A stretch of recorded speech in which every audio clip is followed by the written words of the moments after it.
bajar todo el petróleo, porque hay concesiones en lo que se llama efecto popote.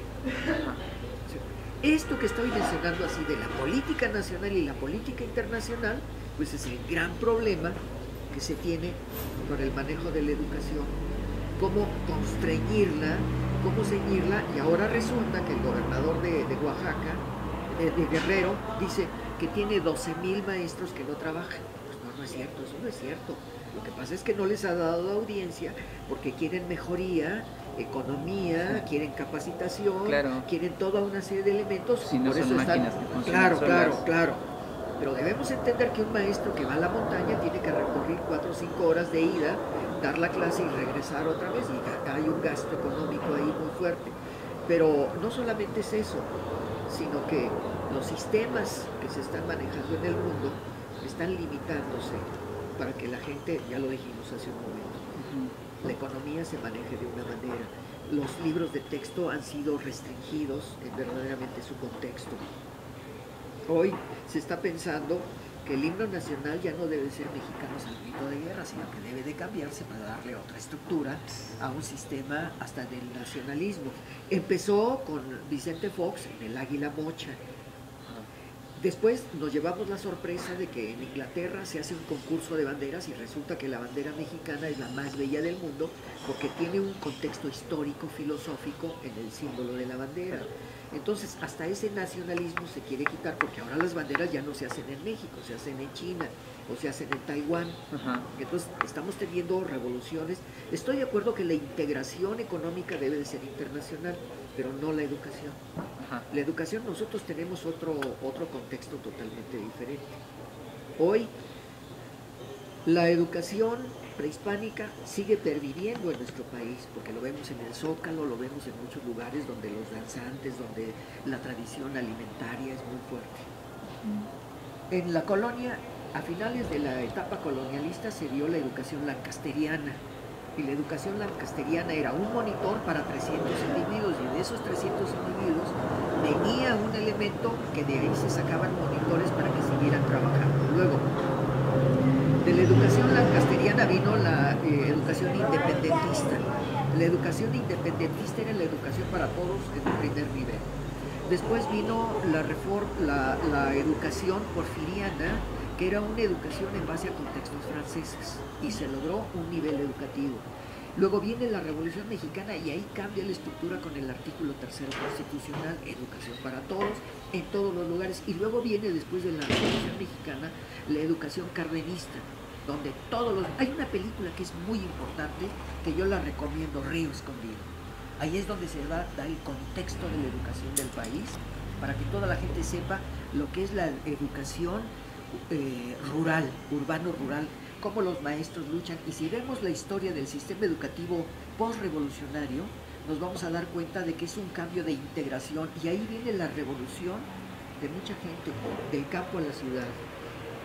Y tenemos el contexto, después del movimiento independentista, del sistema educativo, donde el presidente Juárez, y ahí tenemos el ejemplo claro, después de la independencia, como un hombre como Benito Juárez, que es el único presidente indígena, que ahora ya es Evo Morales, otro, y que quiero mencionar algo muy importante. Yo fui a Washington, y en el museo de Washington, en el Museo de los Indígenas del Mundo, está el presidente Juárez al centro con todos los grupos indígenas del mundo, y está reconocido en el propio Washington, en el Smithsonian.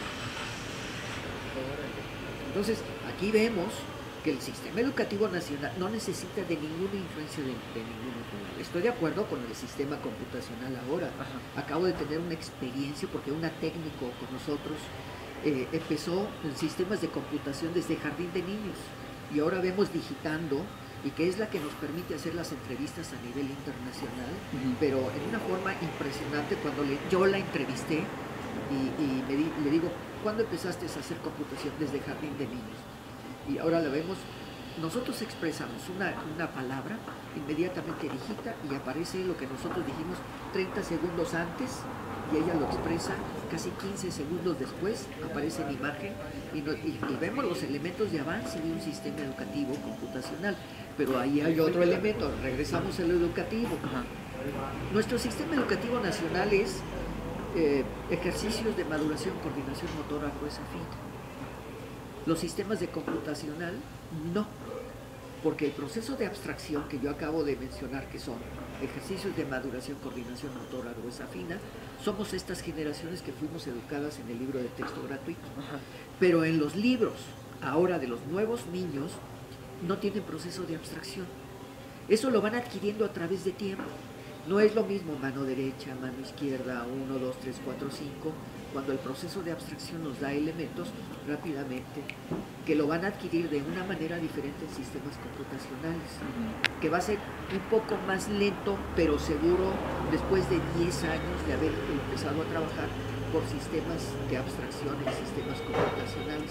O sea, para mí, el sistema computacional es apretar teclas, que es un sistema esquineriano, o sea, reflejo condicionado.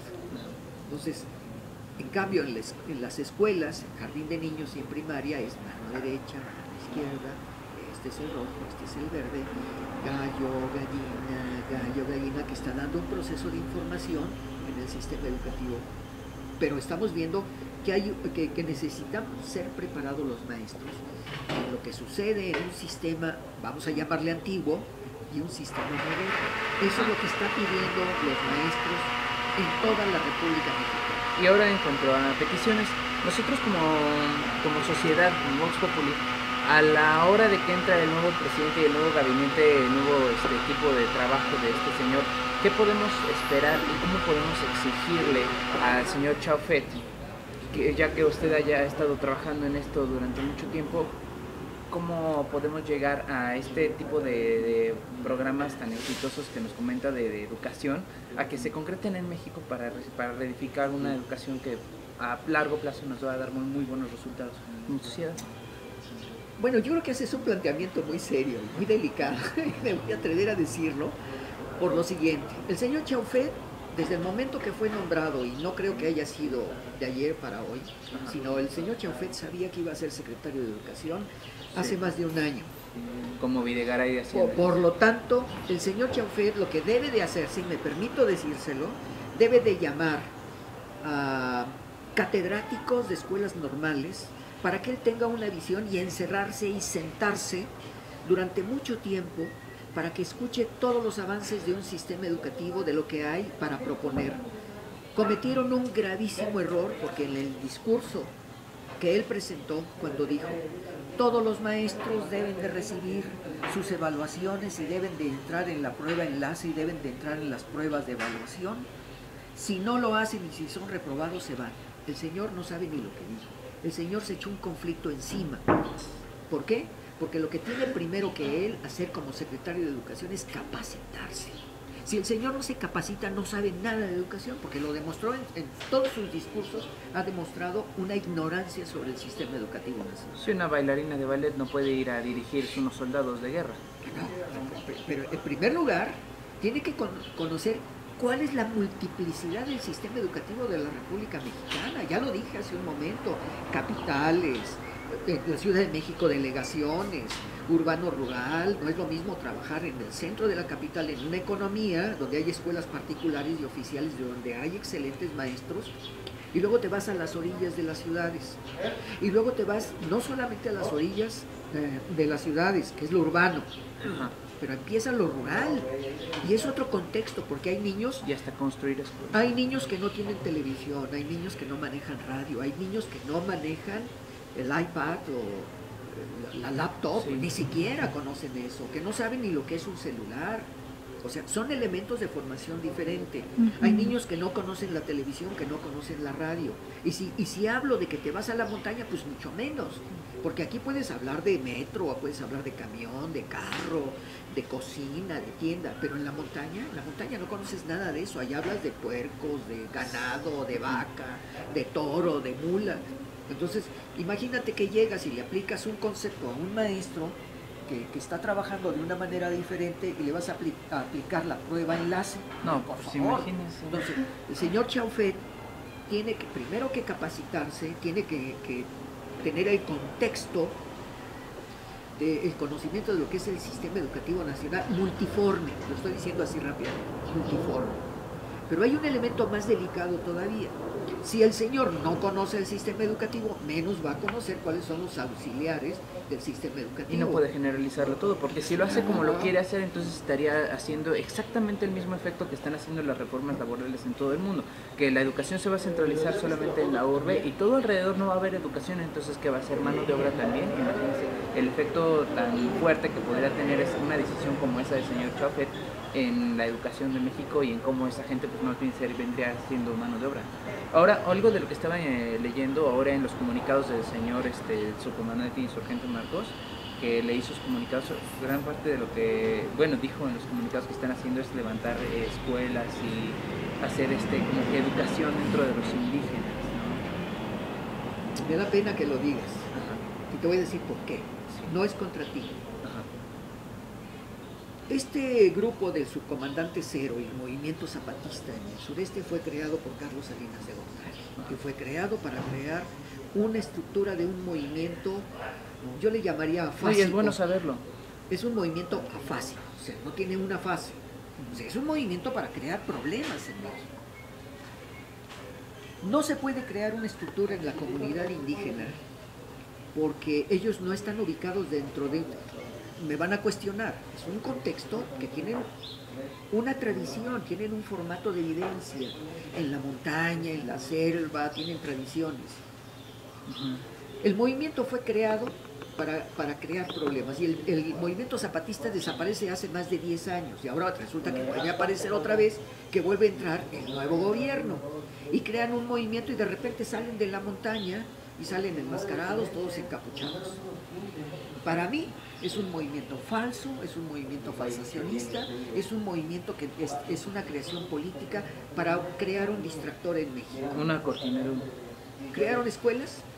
¿Qué tipo de escuelas? Yo no conozco un solo elemento que haya sido publicado. Ajá. O sea, ¿cuál es el elemento? Integración, por decirlo de una manera, una educación integracionista. ¿A qué? Si tú les enseñas español a las comunidades indígenas, rompes una estructura de integración indígena, porque entonces los vas a contextualizar a un capitalismo, vamos a llamarle así, a una integración de una economía. ¿Para qué? Para que un grupo indígena no vaya al campo. Esa es una de las funciones, pero debe tener una formación para que ellos vayan a crear médicos, abogados, ingenieros, maestros, toda la gente que se va a incorporar a la comunidad sin que rompa su estructura étnica. ¿Sí? ¿A qué está jugando Marcos? ¿A qué está jugando el gobierno? Acabo de leer los documentos. O sea, a mí insisto, desde que apareció el movimiento con Carlos Salinas de Gortari, a la salida fue creado un movimiento para cambiar una estructura y un distractor, que fue lo que hicieron en la primera etapa. Les dieron la oportunidad de que fueran al Congreso, cuando la legislación dice que no pueden ir al Congreso, y estuvieron paseándose en la ciudad cuando ellos le declararon la guerra al gobierno. Fíjate lo que dije, le declararon la guerra al gobierno. ¿Cuál gobierno? ¿El gobierno federal? Cuando la matanza que se hizo en la iniciación del movimiento zapatista, mataron a gente que iba en camiones, que llevaban rifles de madera, que era un juego. Bueno, ¿a qué estamos jugando? Esa es una pregunta. ¿Por qué aparece ahorita? Sí. ¿Por qué aparece ahorita? O sea, ¿con qué finalidad? ¿Un distractor más? Quiere decir que Enrique Peña Nieto los va a llamar para integrarlos. Por favor, es una política falsa. Sí. Estamos jugando al teatro y no se permite ya el teatro. O sea, no somos tontos, por favor. Claro. Y qué bueno tener una opinión de ese. Tú vas y preguntas qué es el movimiento. Solamente aquellos que son los grandes soñadores de movimientos sociales que fueron a dejarles en una etapa, porque muchos de mis amigos y amigas fueron a esos lugares. Es más, yo tuve alumnas que estuvieron viviendo con ellos. Muchos de ellos están en Cuba, muchos de mis alumnos en un momento determinado fueron a trabajar a diferentes lugares y ahora vienen y tienen la vivencia del contexto socializante. Vimos los trabajos de investigación de la universidad. Recuerda que hace 2 años, 3 años, hubo un movimiento, no sé si fue en Colombia, donde unos estudiantes fueron asesinados en un bombardeo que se dio y luego a una de las estudiantes. Naranjo, ¿no? Naranjo, sí.